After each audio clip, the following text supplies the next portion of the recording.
नमस्कार दोस्तों, TP insights में आपका स्वागत है। आज की वीडियो में हम बात करेंगे एसबीआई जनरल हेल्थ इंश्योरेंस के बारे में। एसबीआई जनरल हेल्थ इंश्योरेंस में रिम्बर्समेंट का क्लेम फॉर्म पार्ट बी कैसे भरा जाएगा, उसके बारे में आप लोगों को इस वीडियो में बताने वाला हूँ।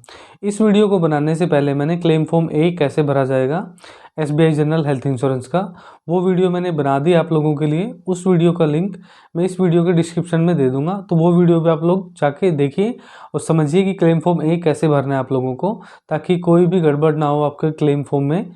अगर किसी भी तरीके से आप क्लेम फॉर्म ए या बी गलत भरते हो तो उसमें क्लेम रिजेक्ट होने का और क्लेम में क्वेरी लगने का डर हमेशा बना रहता है।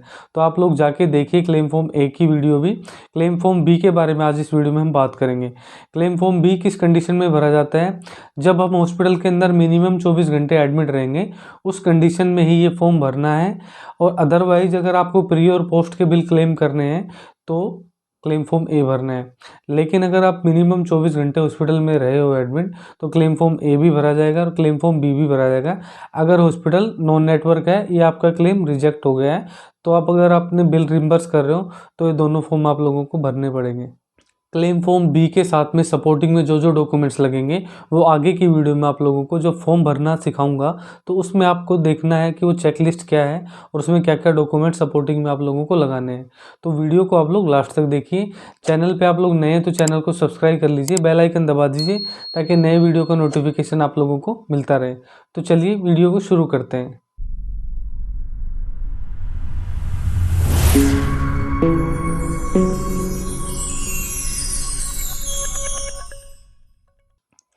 आप लोगों की स्क्रीन के ऊपर एसबीआई जनरल हेल्थ इंश्योरेंस का रिम्बर्समेंट का क्लेम फॉर्म पार्ट बी खुला हुआ है। ये फॉर्म हॉस्पिटल से भरा जाना है। इसके अंदर हॉस्पिटल की डिटेल सबसे ज़्यादा भरी जाएगी, इसलिए आपको हॉस्पिटल में जाना है अपने सभी डॉक्यूमेंट्स लेके, और वहाँ पे एक टीपीए की टीम होती है, उसको अपने डॉक्यूमेंट्स दिखाने हैं। वो डॉक्यूमेंट्स देख के आप लोगों का क्लेम फॉर्म ए और बी दोनों भर देंगे। वैसे क्लेम फॉर्म ए में आपकी डिटेल भरी जानी होती है, आप खुद भी भर सकते हो अगर वो लोग नहीं भरते हैं, उसको लेके मैंने ऑलरेडी वीडियो बना दी है। लेकिन क्लेम फॉर्म बी तो उनसे ही भराना है आप लोगों को। तो मैं आप लोगों को बताता हूँ कि ये फॉर्म कैसे भरना है अगर आप अपने आप से खुद भरते हो तो। इसमें देखिए डिटेल ऑफ हॉस्पिटल, हॉस्पिटल की डिटेल यहाँ फिल करनी है। ये ब्लॉक लेटर्स में भरा जाएगा, मतलब कैपिटल लेटर में। Name of the hospital, hospital का नाम आएगा यहाँ पे। हॉस्पिटल की आईडी, हॉस्पिटल की आईडी होती है, अगर हॉस्पिटल नेटवर्क हॉस्पिटल है तो उसकी एक आईडी जनरेट होगी एसबीआई जनरल के साथ में। एसबीआई जनरल वालों ने एक आईडी जनरेट करके हॉस्पिटल को दी होगी, वो आईडी यहाँ मेंशन करनी है आप लोगों को। अगर नॉन नेटवर्क है तो इसको छोड़ देना है। टाइप ऑफ हॉस्पिटल, अगर नेटवर्क हॉस्पिटल है तो नेटवर्क पे टिक करना है, नॉन नेटवर्क है तो नॉन नेटवर्क पे करना है। उसके बाद name of the treating doctor, treating doctor का नाम आएगा यहाँ पे। क्वालिफिकेशन आएगी डॉक्टर की, डॉक्टर का रजिस्ट्रेशन नंबर आएगा और फ़ोन नंबर आएगा। लैंडलाइन नंबर भी डाल सकते हो आप हॉस्पिटल का, या अगर डॉक्टर के पर्सनल नंबर आप लोगों को नहीं मिल रहे हैं तो।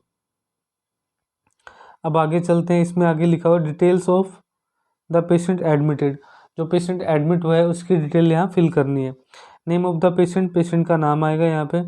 आईपी रजिस्ट्रेशन नंबर, एक रजिस्ट्रेशन नंबर होता है जब आप हॉस्पिटल के अंदर एडमिट होते हो, तो हॉस्पिटल का जो सिस्टम होता है, जो कंप्यूटर होता है, उससे एक रजिस्ट्रेशन नंबर जनरेट होता है, जो आपके फाइनल बिल पे भी लिखा होता है और आपकी डिस्चार्ज समरी पे भी लिखा होता है। तो उस पर आईपीडी नंबर हो सकता है, आईपी नंबर और आईपीडी नंबर सेम ही होते हैं, तो वो यहाँ पे आप लोगों को फिल करना है। पेशेंट मेल है तो मेल पे टिक करना है, फीमेल है तो फीमेल पे टिक करना है। एज ईयर्स लिखनी है या मंथ लिखने है, कितने साल का है कितने मंथ का है जो पेशेंट है। पेशेंट की डेट ऑफ बर्थ लिखनी है। डेट ऑफ एडमिशन, जिस दिन हॉस्पिटल में पेशेंट एडमिट हुआ है वो डेट यहाँ मेंशन करनी है। जो टाइम है वो टाइम यहाँ पे मेंशन करना है, एडमिट होने का जो टाइम है। डेट ऑफ डिस्चार्ज, डिस्चार्ज होने का जो डेट है वो यहाँ मेंशन करनी है। डिस्चार्ज का जो टाइम है, जो हॉस्पिटल से छुट्टी मिली है, वो टाइम यहाँ मेंशन करना है। ये दोनों चीज़ें आपको डिस्चार्ज समरी से भी देख लेनी है, वहाँ पे भी मेंशन होती है, ताकि डाटा मिसमैच ना हो और कोई क्वेरी लगने के चांस ना रहे आपके क्लेम में। टाइप ऑफ एडमिशन, इमरजेंसी है तो इमरजेंसी पे टिक करना है, प्लान है तो प्लान पे करना है, डे केयर है तो डे केयर पे करना है, मैटरनिटी है तो मैटरनिटी पे करना है। इमरजेंसी तो कोई इमरजेंसी हो गई है तो इमरजेंसी पे टिक करना है। प्लान, मान के चलो कोई सर्जरी करा रहे हैं तो सर्जरी तो प्लानिंग के साथ ही की जाएगी, तो वो प्लान ट्रीटमेंट में आएगा। डे केयर मतलब दिन का कोई प्रोसीजर, जैसे 2-4 घंटे 10 घंटे तक का कोई इलाज होता है, वो डे केयर प्रोसीजर में आता है।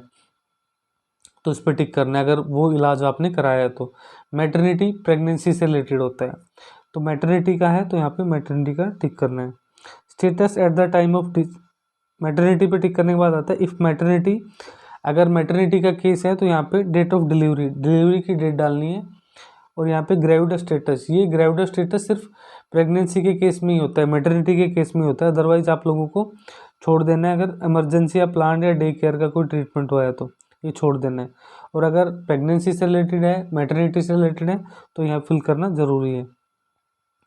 Status at the time of discharge, patient discharge होने के बाद उसका स्टेटस क्या है। डिस्चार्ज टू होम, डिस्चार्ज होकर घर पे चला गया है। Discharge to another hospital, discharge होने के बाद किसी दूसरे हॉस्पिटल में चला गया। डिकीज मतलब उसकी डेथ वगैरह हो गई है तो यहाँ पे टिक करना है आप लोगों को, यहाँ पे टिक करना है। जो भी चीज़ें हुई हैं मोस्टली तो डिस्चार्ज टू होम होता है तो ये टिक करना है। टोटल क्लेम्ड अमाउंट, जो क्लेम कर रहे हो वो अमाउंट यहाँ मेंशन करना है आप लोगों को। उसके बाद डिटेल ऑफ अलाइनमेंट डायग्नोसिस, ये वाला पूरा सेक्शन जो है, ये वाला जो पूरा सेक्शन है यहाँ से, ये पूरा डिस्चार्ज समरी से देख के भरा जाना है। ये डॉक्टर से भराना है आप लोगों को या नर्सिंग स्टाफ से भराना है। इसके अंदर ट्रीटमेंट से रिलेटेड डिटेल लिखी हुई है। तो उसके बाद हम आगे चलते हैं। Pre authorization obtained, pre authorization अगर यूज किया तो यस करना है, नहीं है तो नो किया। अगर मान के चलो अगर नेटवर्क हॉस्पिटल में आप लोगों ने ट्रीटमेंट कराया है तो सिंपल सी बात है, प्री ऑथराइजेशन फॉर्म भर के हॉस्पिटल ने भेजा होगा और आपका क्लेम रिजेक्ट हुआ है तो आप अपने बिल रिम्बर्स कर रहे हो तो यहाँ पे यस आएगा और यहाँ पे प्री ऑथराइजेशन नंबर आप लोगों को डालने हैं। अगर नॉन नेटवर्क हॉस्पिटल में कराया है तो सिंपल सी बात है वो नो रहेगा और यहाँ कुछ भी नंबर वगैरह नहीं डालने आप लोगों को। उसके बाद हम आगे चलते हैं।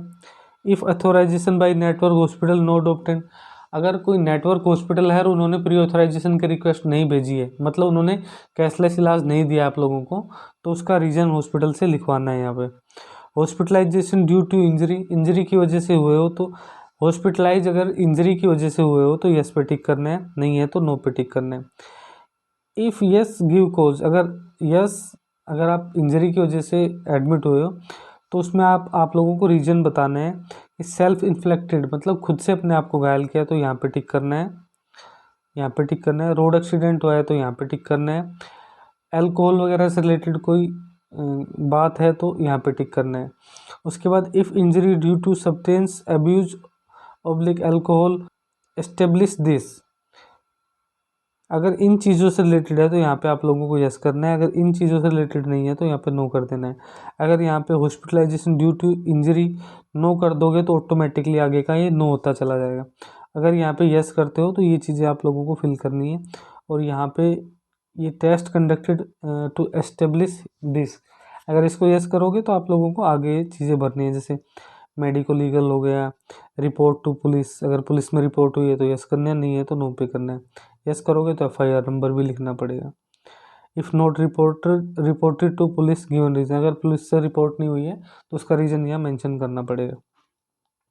उसके बाद हम आगे चलते हैं। इसमें लिखा हुआ है क्लेम डॉक्यूमेंट सबमिटेड चेकलिस्ट, ये वो डॉक्यूमेंट्स की लिस्ट है जो आप लोगों को सपोर्टिंग में लगाने हैं या जो सपोर्टिंग में आप लोग लगा के इंश्योरेंस कंपनी के पास भेजने वाले हो। इसमें एक तो क्लेम फॉर्म हो गया, जैसे क्लेम फॉर्म ड्यूली साइंड, और इसमें ओरिजिनल प्री ऑथराइजेशन रिक्वेस्ट अगर है तो यहाँ पे टिक कर देना है, अदरवाइज छोड़ देना है। हॉस्पिटल का मेन बिल होगा, हॉस्पिटल का बिल ब्रेकअप होगा, जो बिल आपके पास या जो डॉक्यूमेंट्स आपके पास है वही आप लोगों को टिक करना है।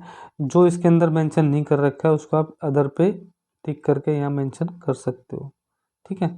वही टिक करना है आप लोगों को जो आप इंश्योरेंस कंपनी के पास भेज रहे हो या आप लोगों के पास जो डॉक्यूमेंट्स है। Additional details in case of non network hospital, only fill in case of non network hospital, ये डिटेल तभी भरनी है अगर हॉस्पिटल नॉन नेटवर्क है, क्योंकि नेटवर्क हॉस्पिटल की डिटेल तो ऑलरेडी इंश्योरेंस कंपनी के पास होती है।